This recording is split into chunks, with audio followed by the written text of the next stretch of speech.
vérité au cœur de l'information.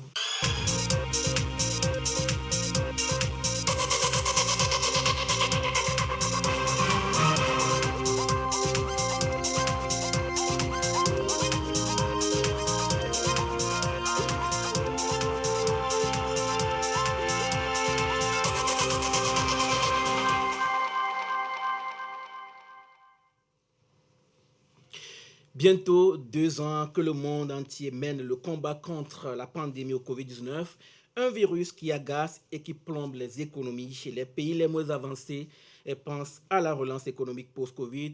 Et par visioconférence, le Togo a partagé son expérience en matière de gestion de cette crise sanitaire. Et que cela nous donnera d'amples explications dans un instant. La rentrée pédagogique 2021-2022 est effective depuis ce matin. Enseignants et inspecteurs se forment à la nouvelle méthode d'enseigner, surtout en ces temps de pandémie. Et puis, Paul Roussé-Sabagina a été condamné à 25 ans de prison pour terrorisme. L'opposant rwandais n'a cessé de dénoncer un procès politique. Voilà pour le sommaire. Où que vous soyez, vous êtes en direct sur la télévision togolaise. Bonsoir et bienvenue dans cette édition. Dans exactement une semaine, la rentrée scolaire 2021-2022. Mais avant, enseignants et inspecteurs se mettent à niveau pour mieux encadrer les apprenants. Une rentrée pédagogique voulue par le gouvernement. Sur le terrain, le ministre délégué en charge de l'enseignement technique est allé constater. Ramdan Bassina. Enseignants, inspecteurs, autres acteurs de l'éducation sont à l'école de la pédagogie. Il s'agit de mieux préparer la rentrée scolaire 2021-2022 dans un contexte régi par la Covid-19. Comment gérer et le matériel didactique et les apprenants, telle est la teneur de la formation qui pose ainsi les jalons d'une rentrée scolaire sanitairement sécurisée. Cette maladie sévit et il faut maintenant revoir quelle pédagogie mener. Si vous prenez par exemple le matériel utilisé, entre-temps la règle plate, elle passe de temps en temps. Actuellement, c'est un peu difficile. Quand même l'enfant finit d'utiliser la règle plate, il est obligé d'utiliser l'eau de Javel, juste pour que la contamination ne soit pas faite à son niveau. Et cette année encore, on est obligé de le faire pour rassurer les parents. Le ministre délégué chargé de l'enseignement technique et de l'artisanat apporte les encouragements du gouvernement. Nous avons salué depuis plus d'1 an la contribution des acteurs de l'éducation à la lutte contre cette pandémie, à commencer par vous, les encadreurs, les sensibilisations faites et les conseils donnés aux uns aux autres qui ont permis de faire une bonne année scolaire, d'organiser tous les examens et d'avoir de bons résultats. Nous voudrions vous témoigner la reconnaissance du gouvernement pour cela et vous exhorter à continuer ce que vous savez déjà faire et que vous avez fait pendant déjà 1 an. Parents, apprenants et encadreurs sont encouragés à se faire vacciner pour briser la chaîne de contamination du Covid-19. À Tapamé, notre équipe sur place a sillonné certains établissements scolaires. Beaucoup de parents ont profité de cette rentrée pédagogique pour inscrire leurs enfants. Sylvain Abdou. Les portes administratives des établissements ouvertes n'ont pas pour entamer la rentrée officielle, mais plutôt mieux s'organiser et se préparer pour bien amorcer cette rentrée. Ce préparatif s'étend de ce lundi 20 septembre au vendredi 24 septembre, une période pour permettre aux élèves de faire leur inscription et d'autres de chercher leur dossier scolaire. C'est cette période qui est appelée rentrée pédagogique, une rentrée bien observée ici au lycée d'Agbounou où le corps enseignant s'organise déjà à travers les inscriptions et bien d'autres activités connexes. Nous sommes en train de faire l'inscription des nouveaux élèves venant d'ailleurs, ceux qui aussi veulent quitter l'établissement sont en train de prendre leur dossier. C'est en cette semaine-là aussi que nous accueillons les professeurs. Donc ce matin déjà à 7h, les nouveaux professeurs affectés ou bien mutés sont déjà là. Les anciens aussi sont là. Le censeur a déjà pris toutes les dispositions et les tableaux de service sont prêts. Même son de cloche au lycée d'Atapamé où parents et élèves en quête de place sont ici en attente dans la cour.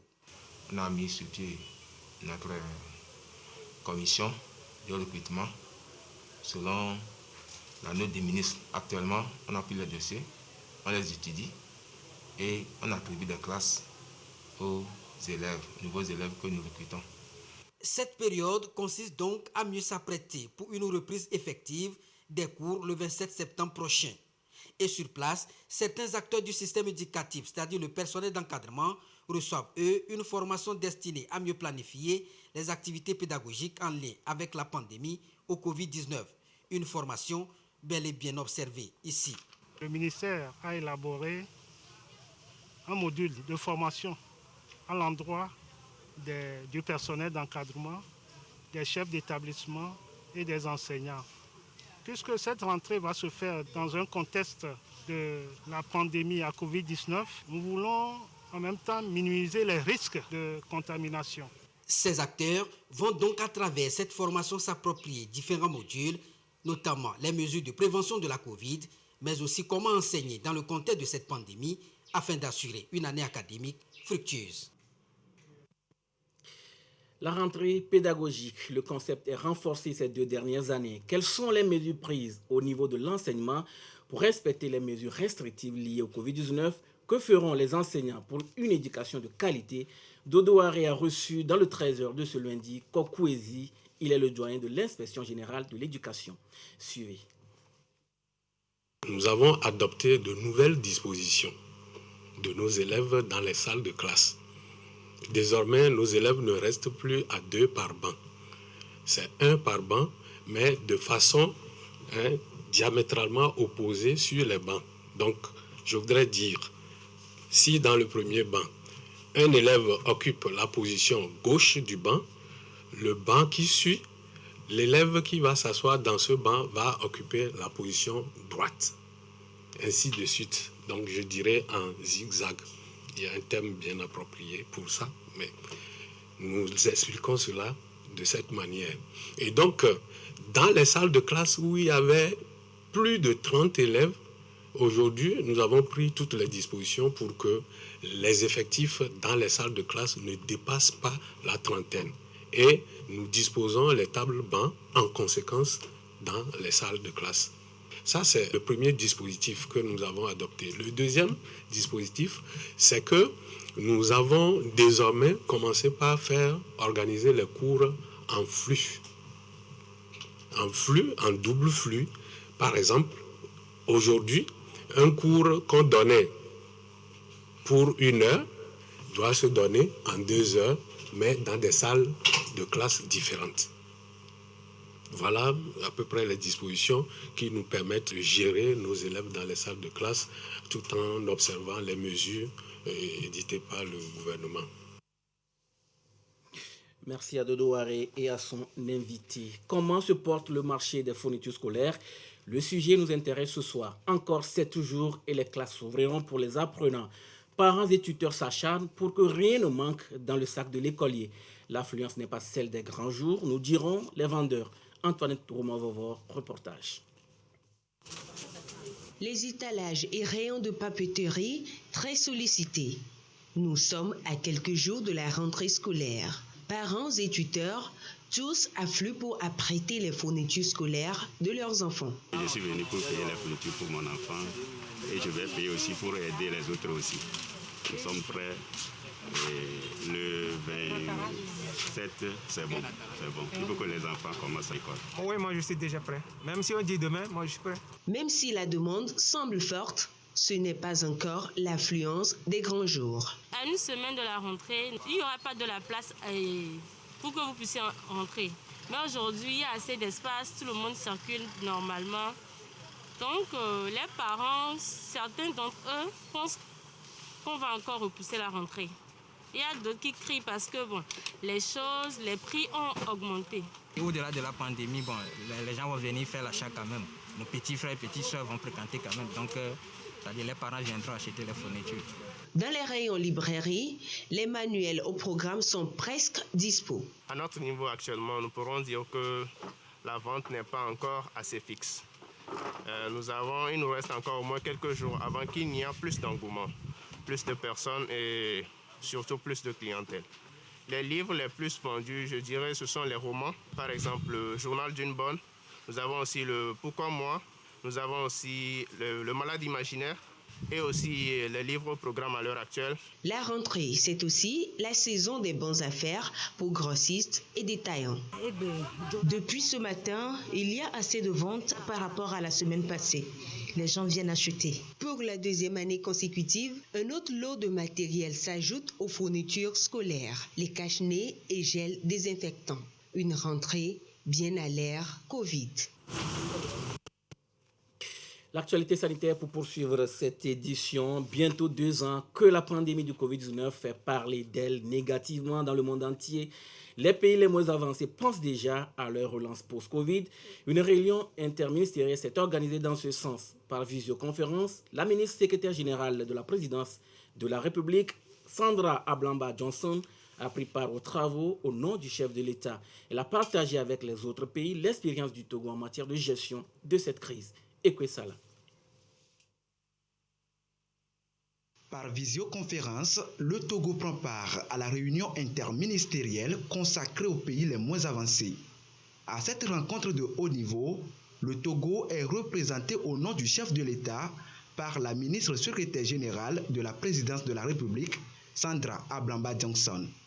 Plusieurs sujets ont été discutés, dont la crise sanitaire et les stratégies à adopter par les pays les moins avancés pour y résister. Le Togo a eu l'occasion de présenter aux parties prenantes les dispositions prises à son niveau pour résister au choc de la pandémie. Le Togo, à l'instar des autres pays du monde, est affecté par la pandémie au coronavirus qui a eu un impact considérable sur la vie des populations, aussi bien sur les plans économiques, social et sanitaire. La crise du Covid-19 a été inédite tant dans son ampleur que dans sa soudaineté. Elle a occasionné des pertes estimées à presque 4 points de pourcentage du PIB. Le Togo a pris rapidement la mesure de la situation en décrétant la fermeture des frontières, la généralisation des mesures barrières et du port de masques. Ces mesures ont permis bien sûr de casser la chaîne de contamination et l'impact de la pandémie a été limité avec à ce jour moins de 4 614 cas actifs. Le Togo a également pris des mesures fortes à travers la stratégie des 3 R, la riposte, la résilience et la relance. À cet égard, le gouvernement a déployé un plan d'urgence de 400 milliards de francs CFA à travers un fonds national de solidarité et de relance économique. Cet effort inédit représente l'équivalent d'environ 10% du PIB national. Et tout récemment, un peu plus de 2 semaines, le Togo a recruté des agents de santé pour renforcer l'effectif du personnel soignant afin de mieux riposter à la pandémie. La stratégie vaccinale en cours dans le pays, le programme Novici et bien d'autres mesures sociales prises par le gouvernement sont également exposées aux parties prenantes. Un revenu universel de solidarité dénommé Novici a été mis en place dès les premières heures pour venir en aide aux citoyens privés d'activités génératrices de revenus, ceci via un système digital ayant permis de toucher un nombre assez important, bien sûr dans le respect des mesures barrières. À ce jour, le nombre total de bénéficiaires est d'environ 850 000 pour un montant total estimé à 13,3 milliards de francs CFA. Aussi, faut-il noter que pour limiter la propagation du virus, le gouvernement a opté pour l'acquisition des vaccins et surtout l'intensification des campagnes de vaccination de masse de la population afin d'assurer l'immunité collective. À ce jour, le Togo a reçu dans le cadre de sa campagne vaccinale au total 1 746 390 doses de Sinovac, d'AstraZeneca, de Pfizer et de Johnson & Johnson. Il y a quelques jours seulement, le Togo a reçu de l'Allemagne 101 760 doses de vaccins AstraZeneca. 4 millions de nouvelles doses Johnson & Johnson sont attendues dans les prochains jours. Il n'y aura donc pas de crainte de rupture de vaccin, rassure le gouvernement. Les parties prenantes ont félicité le gouvernement pour l'efficacité de la gestion de la crise sanitaire. Elles ont apprécié la pertinence de la vision de développement du Togo via sa feuille de route 2020-2025. En rappel, le Togo est classé deuxième meilleur pays en matière de gestion du Covid-19. En août dernier, les États-Unis et la Grande-Bretagne ont aussi classé le pays parmi les États à faible contamination. Difficile de contrôler son émotion après avoir frôlé la mort. Et c'est le cas d'une dame qui a vécu le pire au CHR Lomé Commune. Prise en étau par le Covid-19, elle n'a eu la vie sauve que grâce à la ténacité des médecins. Elle n'aura jamais imaginé se remettre de cette infection qui lui a laissé un triste souvenir. Voici son témoignage avec Dodo Hari.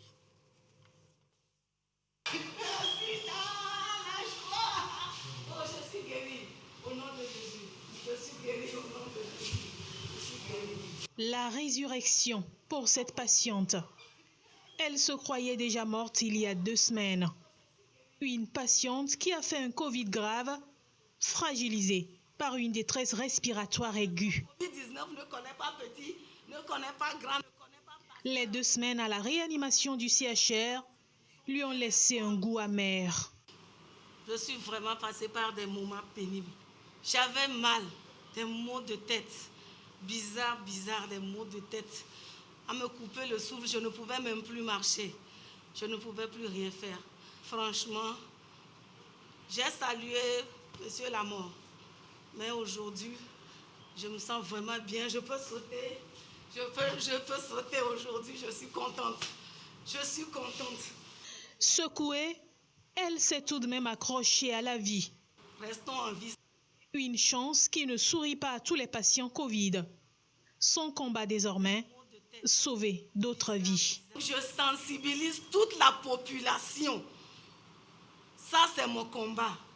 J'étais la première, je ne voulais pas me vacciner. Maintenant, je sensibilise toute la population, même si on ne sait pas ce que ça donne comme vaccin. Au moins, restons en vie, vaccinons-nous, protégeons-nous. Les mesures barrières, gardons nos distances à 1 mètre minimum avec les cache-nez. Franchement, ce n'est pas facile. Je ne souhaite pas que quelqu'un d'autre arrive encore ici. Si aujourd'hui, elle se remet peu à peu, elle est passée proche de ne jamais se réveiller. Pour cette dame, il y a eu un avant et il y aura un après Covid. Restons chez nous, sensibilisons les autres, sensibilisons-nous. La mobilisation autour des vaccinodromes est de plus en plus forte ces derniers jours. Les queues deviennent interminables. Chacun veut prendre sa dose pour se prémunir contre le virus qui n'a que trop duré. Un tour au centre médico-social d'Adétikopé au marché de la localité, chose vue avec Solange Amandé et Ulrich Chamega. Plus de femmes, beaucoup de jeunes. Tous semblent désormais comprendre l'enjeu. Se sauver par le vaccin et sauver les autres. Même l'ennui ne semble pas avoir raison de leur détermination. Je suis venue pour faire mon 2e dose de Pfizer. Je me sens très bien. Dans cette vague de candidats à la vaccination au CMS Adétikopé, Sojolo et Justine, tous 2 étudiants à l'université de Lomé. Je me suis décidé de me faire vacciner maintenant parce que avant de suivre les cours à l'université, maintenant on exige de se faire vacciner. Maintenant, pour suivre les cours au campus, il faut se faire vacciner. Pourquoi je suis venue pour me faire vacciner? La santé avant tout, ça n'a pas de prix. Et pour mieux contenir le flux des candidats à la vaccination, de nouvelles approches sont explorées. La première semaine, le centre était plein. Et nous faisons tout aussi, les équipes font tout pour satisfaire tous ceux qui viennent. Et du matin jusqu'au soir, nous sommes à la tâche. Nous avons créé d'autres points de vaccination, notamment au niveau du marché d'Adétikopé et à la mairie d'Adétikopé. Une campagne vaccinale qui se décentralise et qui se rapproche davantage des populations là où elles sont. Moi, j'ai eu peur de me faire vacciner au début, mais vu les événements, j'ai décidé de le faire pour me mettre à l'abri de la pandémie. Donc, que chacun de nous le fasse sans réserve. Aujourd'hui, je suis venue pour vacciner, pour protéger mes clientes et tous mes amis. Le vaccin anti-Covid-19 au marché d'Adétikopé, l'expression d'une campagne déployée à tous les niveaux. Et la situation de la pandémie au Togo se présente comme suit. Le nombre de cas confirmés est de 24 655, 56 nouveaux cas depuis hier. Le nombre de personnes guéries est de 20 634, 208 nouveaux guéris depuis hier. Le nombre de cas actifs est de 3 806, Le nombre de décès est malheureusement de 215, 2 nouveaux décès depuis hier chez des personnes non vaccinées et porteuses de comorbidités. Un communiqué rendu public par le ministre en charge de la Santé, professeur Moustapha Miji Yawa. La plateforme industrielle d'Adéticopé continue de recevoir des opérateurs économiques. La société de fabrication de motos et tricycles électriques M-Auto est implantée. C'est à travers la signature d'un contrat de bail ce lundi, un accord qui lance officiellement les activités de cette usine indienne qui emploie déjà plus de 200 Togolais. Abilenia Singbe, précision. Signature, échange de paraphes, un contrat de bail entre M-Auto et la plateforme industrielle d'Adéticopé vient d'être scellé. La société de production de motos et tricycles électriques reçoit l'aval du gouvernement et lance ainsi ses activités. Sur cet espace, des motos électriques made in Togo qui n'attendent que preneurs. Des motos à acquérir gratuitement, mais il y a bien une condition. Les chauffeurs de taxi devront juste être enregistrés, avoir une licence en fait du côté du gouvernement, puisque c'est un projet en partenariat avec le gouvernement. Ils pourront prendre les motos qui seront données gratuitement. Ils n'ont pas besoin de payer sur une période de 2 ou 3 ans, non. Au rythme dont ils conduisent, au rythme dont ils paient. Pay as you go, ça veut dire rouler et vous payez. Image saisissante, cette cour de jeunes filles, toutes des employés de la société qui fait dans le genre. En termes de recrutement, aujourd'hui, ils sont déjà à 100 employés de recruter, essentiellement des femmes, comme des jeunes filles, comme vous les voyez. L'objectif à terme est de pouvoir atteindre en pleine capacité, bien sûr, 2000 emplois créés au Togo. Il y a un suivi qui est fait avec des reportings périodiques que ces entreprises sont censées faire au niveau de... Avant, c'était de la SASOF, aujourd'hui, ça sera à l'Agence de promotion d'investissement et de la zone franche, pour nous assurer que les engagements qui ont été pris sont respectés. Et soyez rassurés que nous sommes aux côtés des populations pour nous assurer que ces engagements sont respectés. À M-Auto, c'est 1000 motos produites par jour. Pour les recharger, 35 bornes bientôt installées à travers la ville et un service après-vente assuré. Et la société ambitionne de servir de point de desserte dans la sous-région. L'actualité hors du Togo ce lundi, c'est la condamnation de l'opposant rwandais Paul Rusesabagina à 25 ans de prison pour terrorisme. L'ancien directeur de l'hôtel des Mille Collines, connu pour le film Hôtel Rwandais, est jugé pour son appartenance à un groupe ayant revendiqué plusieurs attaques. Un reportage de nos confrères de Euronews. Les juges ont décidé ce que le dictateur voulait qu'ils décident. Ces mots de la fille de Paul Rusesabagina montrent dans quel état d'esprit se trouvent les proches de cet opposant rwandais après sa condamnation pour terrorisme à 25 ans de prison. Paul Rusesabagina, c'est cet homme dont l'histoire a inspiré Hollywood et le film Hôtel Rwanda. Pendant le génocide des Tutsis, ce Hutu a sauvé des centaines de personnes. Mais pour sa juge, ce lundi, il a fondé une organisation terroriste, il a contribué financièrement à des activités terroristes, référence au FLN, les Forces de Libération Nationale, un groupe rebelle opposé au président rwandais Paul Kagame. Devenu un opposant politique féroce, celui que beaucoup considèrent comme un héros était dans le collimateur du pouvoir rwandais depuis des années, et spécialement depuis les graves troubles de 2018 et 2019. Le héros de l'hôtel Rwanda n'a cessé de dénoncer un procès politique. Décédé vendredi dernier, l'ancien président algérien Abdelaziz Bouteflika, 84 ans, a été inhumé hier dimanche. Il a été enterré au carré des martyrs du cimetière d'El Alia à Alger, lieu réservé aux héros, mais il a eu droit à bien moins d'honneur que ses prédécesseurs. En Algérie, les funérailles de l'ex-président Abdelaziz Bouteflika célébrées ce dimanche à Alger. L'ancien chef de l'État est mort vendredi à l'âge de 84 ans. Sa dépouille a été inhumée dans un cimetière réservé aux héros de l'indépendance algérienne. Mais Abdelaziz Bouteflika n'a pas reçu les honneurs qu'avaient eu ses prédécesseurs. Moins de faste, et pour cause, le vieux président a été poussé vers la sortie par des manifestants pro-démocratie, contraints à la démission en 2019. Certains Algériens lui sont restés fidèles et lui ont rendu hommage. Si Dieu le veut, il ira au paradis. Il était un lion algérien, comme l'était l'ancien président Boumedienne. Il a fait beaucoup pour le pays. Il a notamment mis fin aux effusions de sang ayant marqué la décennie noire. Il nous a rendus fiers sur la scène internationale. Qu'il repose en paix. Abdelaziz Bouteflika avait été élu président en 1999 et plusieurs fois réélu ensuite.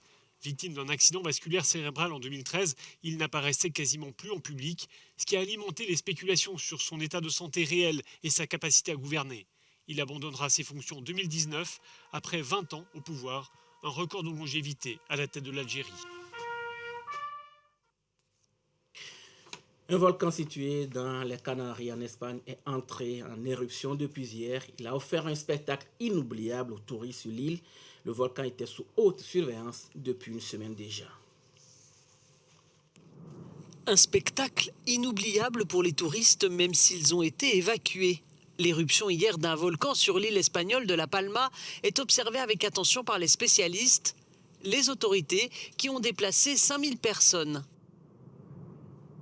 Pas de victimes à déplorer, mais une dizaine de maisons endommagées dans cette zone peu peuplée de l'île. Le volcan Cumbre Vieja est sous haute surveillance depuis une semaine en raison d'une intense activité sismique. Le Premier ministre espagnol s'est rendu dans les Canaries. Tout se déroule comme prévu et donc le plus important est de garantir la sécurité des citoyens de La Palma qui pourraient être affectés par l'éruption. Ce qui est préoccupant, c'est l'avancée des coulées de lave. Elles devraient se diriger vers la mer en passant par des zones habitées désormais évacuées et boisées, ce qui fait craindre des départs d'incendie. La dernière éruption sur l'île de La Palma a eu lieu il y a 50 ans, en 1971, et celle-ci pourrait durer. Et ce communiqué pour finir, le ministre de la Santé, de l'Hygiène publique et de l'accès universel aux soins informe qu'un concours d'entrée dans les écoles nationales des auxiliaires médicaux ENAM, de sages-femmes NSF, de Lomé, Tchévia, Kpalimé, Atakpame, Kara et Dapan et à l'école des aides sanitaires ENAS de Sokolé est ouvert à l'attention des candidats titulaires du Bac 2 et du BEPC. Les dossiers de candidature doivent être déposés dans les dites écoles à compter du lundi 20 septembre 2021 et la date limite de dépôt des dossiers de candidature est fixée au vendredi 15 octobre 2021 à 17h.